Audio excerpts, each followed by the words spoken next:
Sophia's hands trembled as she wrung the damp cloth, trying to finish wiping the marble floor before the office filled with people. At just 24, she had carried responsibilities that would crush most adults. Since her father passed away, it was only her and her mother who needed expensive heart medication. Every coin Sophia earned as a cleaner went directly into keeping her mother alive. She never complained, never showed her exhaustion, only smiled politely at the lawyers and secretaries who rushed past her every day. But that morning, something was different. Her boss, Clara Ramos, a woman known for her sharp suits and sharper tongue, stormed into the room with fire in her eyes. "You're useless, Sophia. Absolutely useless." Clara's voice cracked through the office like a whip. Employees froze. Phones hung midair. Clients turned their heads. Everyone stared. Sophia blinked, confused. She had been early, as always. She had scrubbed every desk, polished every surface. What had she done wrong? "Please, ma'am, if I made a mistake, tell me so I can fix it," she whispered, her cheeks burning red. Clara smirked. "Mistake? You've been here for 2 years, and all you do is get in the way. Always smiling, always chatting when no one asked. This isn't a playground. You're nothing but a cleaner. Act like one." Sophia's throat tightened. She wanted to defend herself, but her voice failed her. She thought of her mother waiting at home, her pills running out in just 3 days. She couldn't afford to lose this job. "Please, my mother's sick.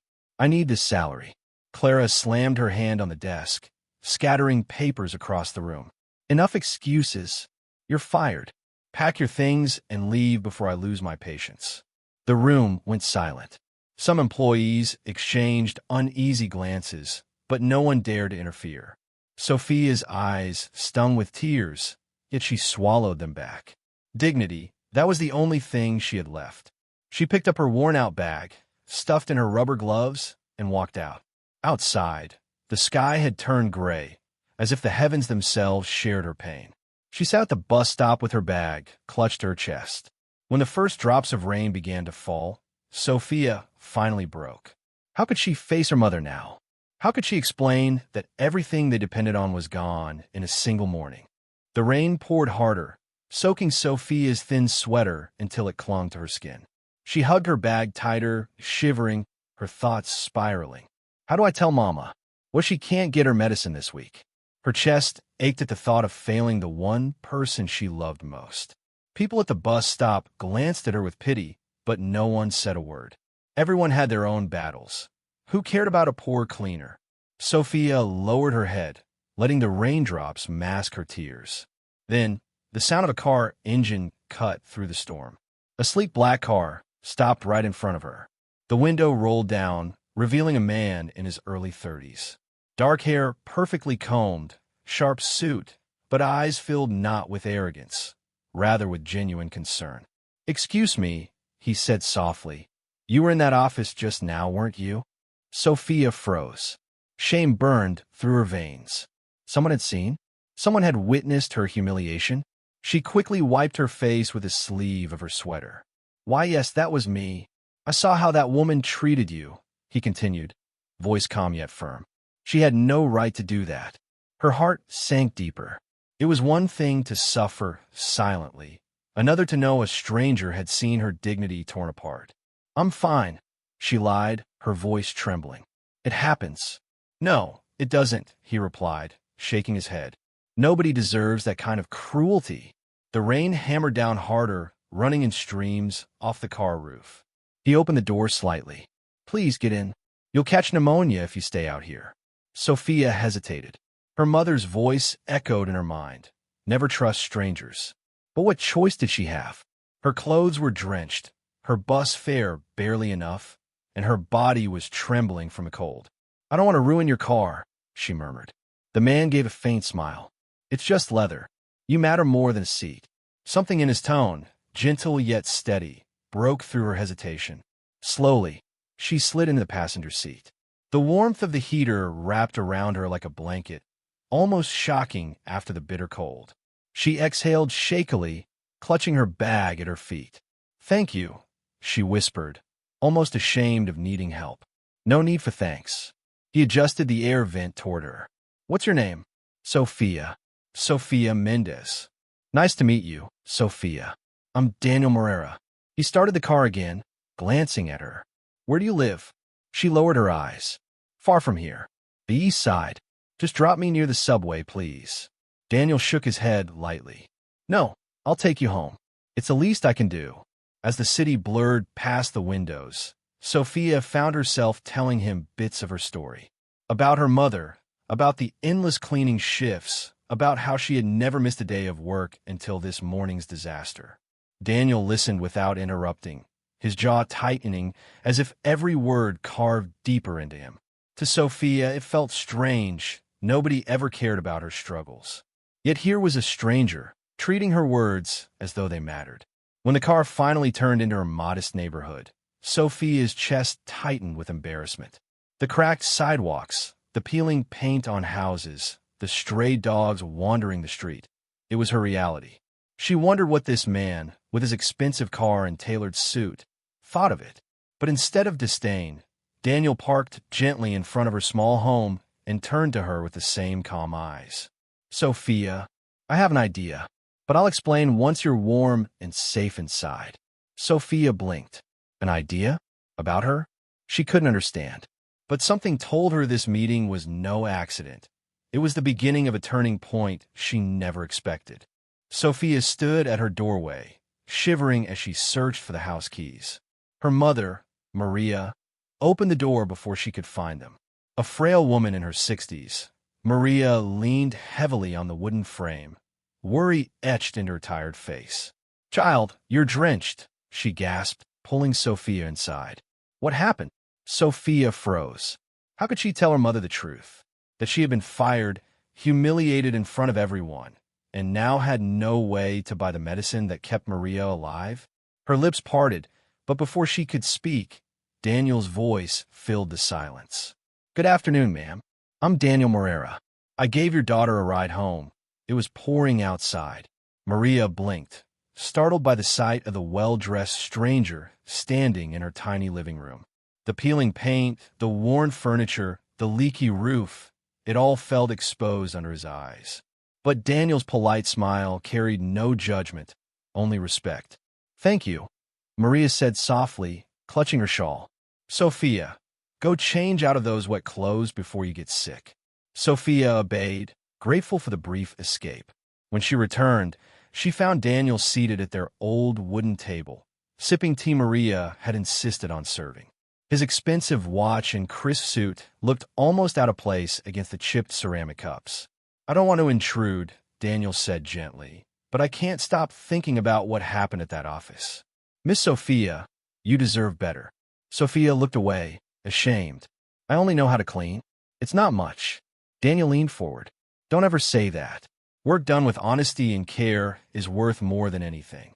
And from what I saw, you carry yourself with dignity, even in the face of cruelty." Maria's eyes softened. She had always told her daughter the same thing, but hearing it from a stranger made Sophia's chest tighten. Daniel continued, choosing his words carefully. "I own a logistics company downtown. We're growing fast, and I need someone reliable to help with organization and upkeep. It's not glamorous, but it's stable, and it pays more than what you earned at the law office." Sophia's heart skipped. "You're offering me a job? Just like that?" He nodded. "Yes, because I saw how you handled yourself today. Most people, after being humiliated like that, would lash out or beg. You did neither. You held your head high. That tells me all I need to know about your character." Tears welled in Sophia's eyes. It felt impossible, one door closing so painfully that morning, another opening by nightfall. But doubt gnawed at her. Why me? What if this is pity? What if he regrets it later? "Mr. Daniel, I don't know anything about offices. I've never touched a computer in my life," she admitted. He smiled warmly. "Computers can be taught. Responsibility cannot. I need someone I can trust, not someone who can type 100 words per minute." Maria reached for her daughter's hand. "Sophia, maybe this is the blessing we've been praying for." Sophia swallowed hard. For years, she had carried the weight of responsibility alone. Now, in this small room, with her mother's fragile fingers squeezing hers and a stranger offering her a chance at dignity, she felt something stir inside her, hope. What about the pay? She asked cautiously. 200 more than what you were earning, Daniel replied, plus transportation allowance and health insurance after the trial period. Sophia's breath caught. Health insurance. That meant her mother could finally get the specialist test doctors had recommended for months. Her lips trembled. I don't know what to say. Say yes, Maria urged, her eyes shining. Sophia looked at Daniel. His gaze was steady, no hint of mockery or deceit. Slowly, she nodded. All right, yes, I'll take it. But I promise I won't let you down. Daniel's smile deepened. I believe you. For the first time in months, Sophia allowed herself to smile too. It wasn't the smile she forced at her old office. It was real, born from the fragile spark of possibility. But as Daniel stood to leave, a shadow crossed the window. A neighbor, curious about the expensive car outside their modest home, lingered too long, then hurried off. Sophia didn't notice, but that neighbor's whispers would soon spread through the neighborhood, and not everyone would be happy about her sudden stroke of luck. Sophia's first morning at Daniel's company felt like stepping into another world. The building was glass and steel, modern and spotless, nothing like the dusty offices she used to clean. Her heart pounded as she walked through the lobby in her best clothes, a second-hand blouse and neatly ironed trousers. She clutched her bag close, praying no one would notice the tiny tear near the strap. Inside, Daniel's assistant, Helena, greeted her warmly. You must be Sophia. Come, I'll show you around. Helena guided her through buzzing hallways filled with employees in sharp suits, tapping away at laptops, sipping coffee, speaking in terms Sophia barely understood. Servers, shipments, quarterly reports. It was a different language altogether. She felt like a fish out of water, but she forced a smile and listened carefully. Your role, Helena explained, is to keep the office organized, supplies, meeting rooms, schedules. Think of yourself as the person who makes everything run smoothly behind the scenes. Sophia nodded. I can do that. By noon, she had already impressed Helena by reorganizing the supply closet and creating a system to track coffee stock and paper levels. You're a lifesaver, Helena said with a laugh. The last guy we had here never remembered where anything was. Sophia's chest swelled with quiet pride. For once, she wasn't just a cleaner. She was part of something bigger. But not everyone shared Helena's enthusiasm. Across the room, Carla, a senior secretary with a sharp tongue, watched Sophia with narrowed eyes. Carla had been hoping to recommend her own cousin for the role. Seeing an outsider, a girl from the poor side of town, land the job made her blood boil. Did you see her clothes? Carla whispered to a colleague. She looks like she bought them at a flea market. She might hear you, the other replied nervously. Good, Carla sneered. Maybe she'll realize she doesn't belong here. That afternoon, when Daniel returned from a meeting, he paused by Sophia's desk. Settling in all right? She smiled nervously. Try my best, sir. You don't need to try, he said softly. Just be yourself. That's enough. The warmth in his words made her cheeks flush, though she quickly looked down, embarrassed. Still, the exchange didn't go unnoticed.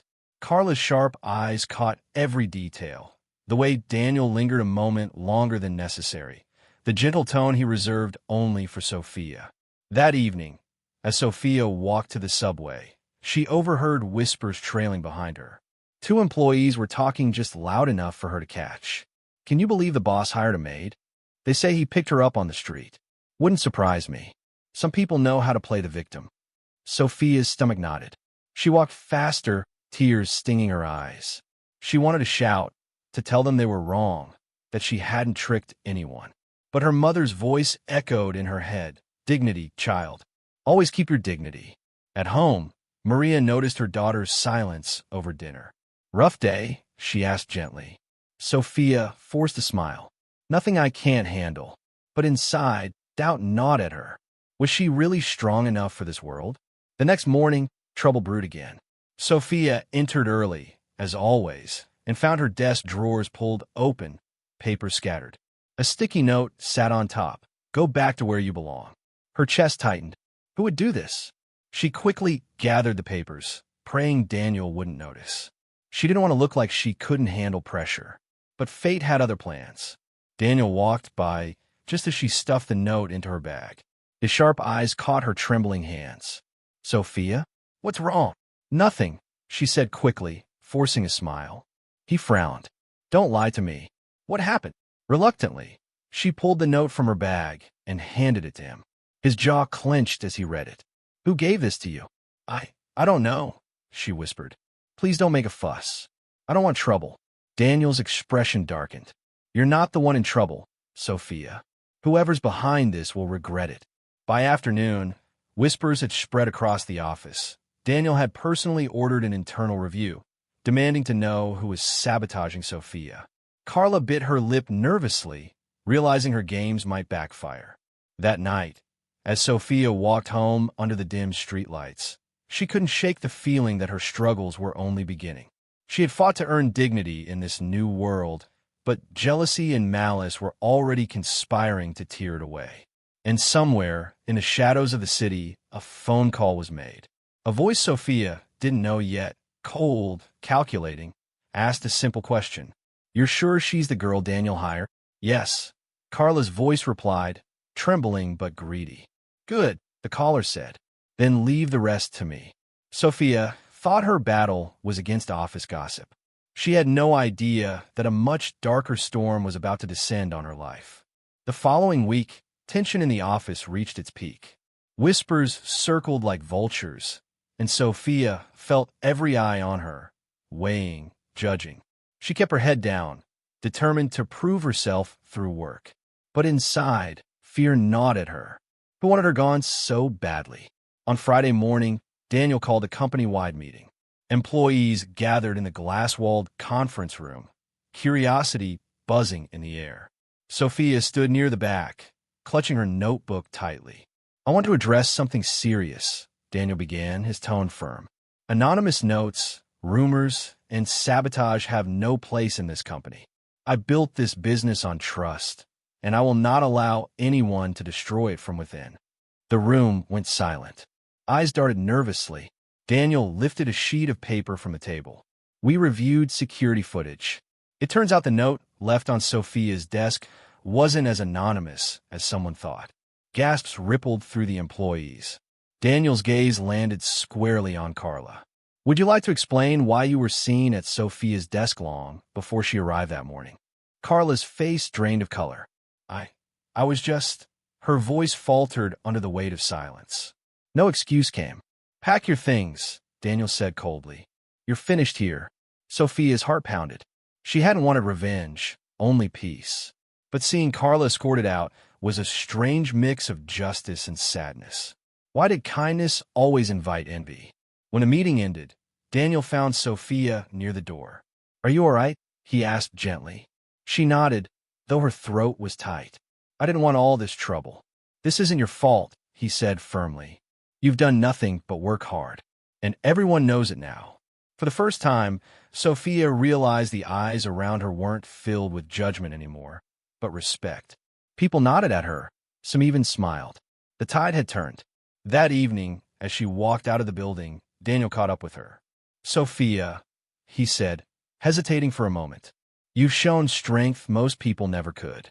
I want you to know you're more than just an employee to me. You inspire me." Her breath caught. I don't know what to say. "Just promise me one thing," he said softly. "Don't let anyone convince you that you're less than you are. Because to me, you're extraordinary." For the first time in years, Sophia let herself believe it. The girl who had been thrown out like trash only days before now walked into the night with her head high, hope burning in her chest. And somewhere deep inside, she knew this wasn't just the end of her struggle. It was the beginning of a brand new life.